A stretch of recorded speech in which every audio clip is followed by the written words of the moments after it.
The Acolyte Episode 5. Now straight away I'd like to say that this episode is the best in the season by far, which makes perfect sense considering Leslie Headland did not direct this one. Oh, thank goodness. It's the best episode out of an awful batch, and without the fights, this episode is as atrocious as the previous four. The writing, editing and dialogue continues to be dreadful, but like I said, it has great fights, the best we've seen since the prequels by far.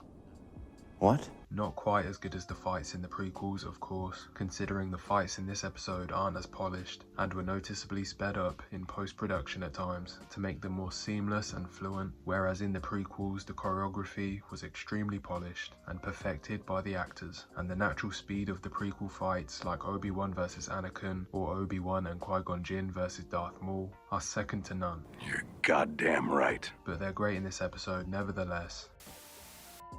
The fights have some badass moves included in them, like the Jedi Kebab, which is when the Sith stabbed a Jedi with his lightsaber and then pulled another Jedi onto the same lightsaber, whilst the Jedi that just got stabbed still had it through his stomach, and when the Sith headbutts two lightsaber strikes back to back with his helmet, which I assumed at the time was Beskar armor, but it turns out it was another material. I forgot what it is, so I put it on the screen right now. Fight moves like this that come across as weirdly badass are always cool to see, and portrays the Sith as an absolute nutcase without needing to tell the viewers with dialogue. I've never liked the concept of a helmet made of a special metal being able to disable lightsabers, but it's far from the biggest problem in the show, so it's not too big of a deal. Another fight move that I thought was really cool was that instead of chasing Osha as she runs away, the Sith throws his lightsaber after her and curves it round corners as the lightsaber does the chasing for him, which is something a confident badass Sith would do. Not bad. This Sith killed multiple Jedi in this episode, and in gruesome and evil ways, such as snapping Yord Vander's neck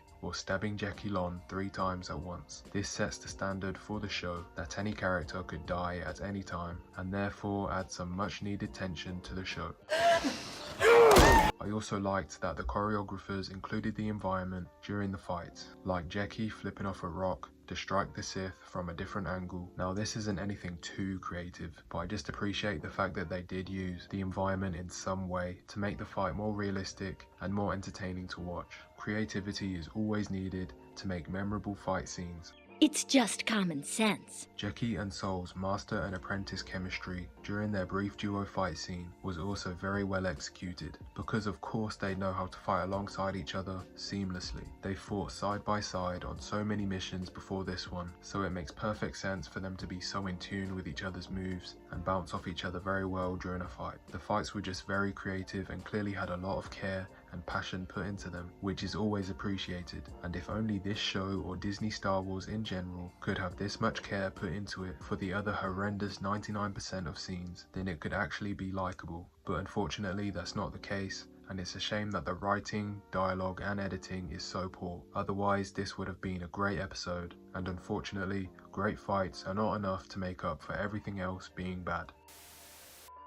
There are 4 actors that put in standout performances: Quimir the Sith Lord, played by Manny Jacinto, Jedi Master Sol, played by Lee Jung-jae, Jackie Lon, played by Daphne Keane, and Jedi Yord Vander, played by Charlie Bennett. Not only was their acting really good, they clearly put a lot of effort into perfecting the fight choreography, especially Manny Jacinto, who got absolutely ripped for the role and definitely embodied his character. His efforts paid off, and he portrayed an extremely competent Sith Lord.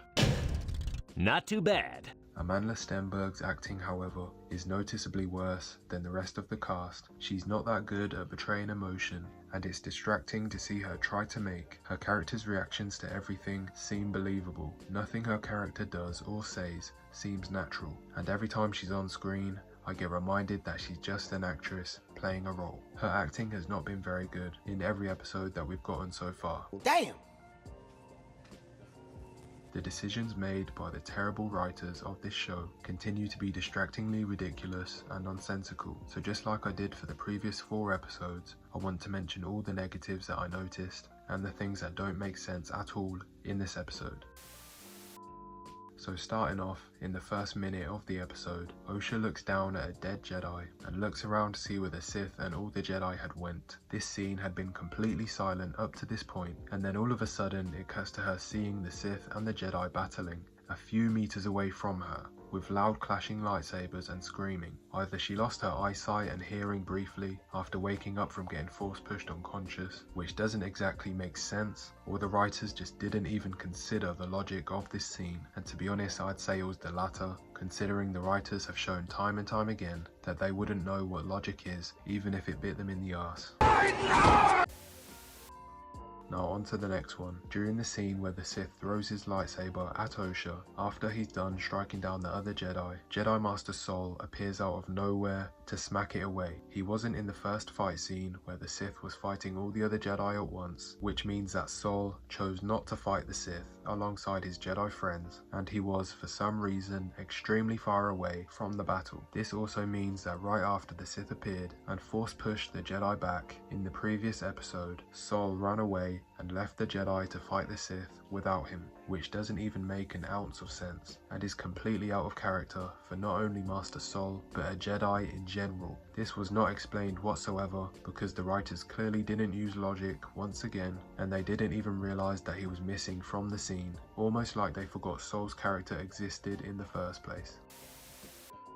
The next one is that Osha and May speak for the first time since they were children. May wants to get along with her sister Osha and decides to leave the dark side to do it. Yet, even though Osha could have at least went along with it and pretended to get along with her Jedi murdering sister until other Jedi show up, she tries to arrest May herself, even though she's acknowledged many times that she doesn't have the skills to face May one-on-one, which leads to May easily knocking Osha out and escaping the situation once again. Oh, hell no! This doesn't make any sense and ruins any chance of consistency for these two characters once again. Osha and May as characters have been handled extremely poorly throughout the show. Once they feel a certain way about anything, they do a complete 180 without any setup in the next scene. The motivations change completely from scene to scene. 1 second, May wants to hand herself into the Jedi, and the next, she tries to kill Jeki, and it's like she never considered handing herself in the first place. The writers are addicted to making conclusions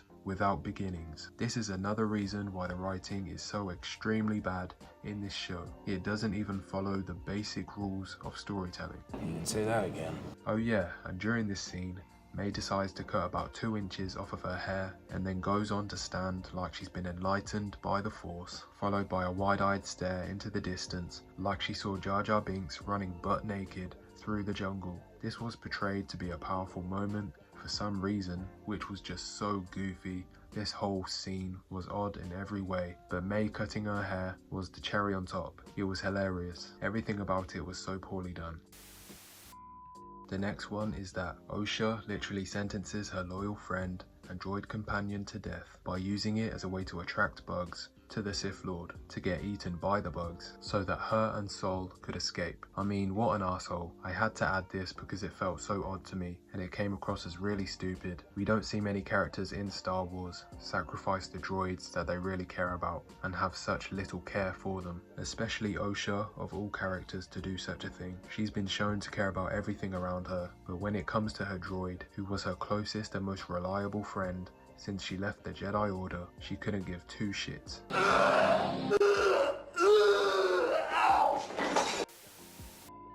Anyway, I've covered everything I've wanted to for this episode. I'm sorry that my delivery is off. I've got a cold somehow, so it's really hard to talk, but I wanted to talk about this episode and make sure that I do get a video out to complete my Acolyte series of reviews and breakdowns, so I hope you understood what I was saying and it was easy enough to follow along. But yeah, this was the best episode by far. It was heavily carried by the fights and the actors, putting in great performances. The writing, dialogue and editing, unsurprisingly, holds it back. The fights in this episode do nothing to save the terrible story and horrendous episodes that came beforehand that the show has to offer, but I'm happy that there's finally something that's done well in this show. Anyway, that's the end of the video.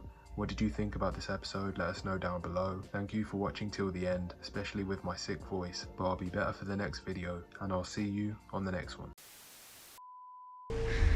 Maybe if I'd raised you, I could have made you better.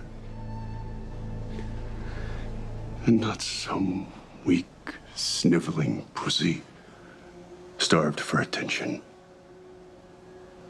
But there's no fixing that now. Weak? You're a fucking disappointment.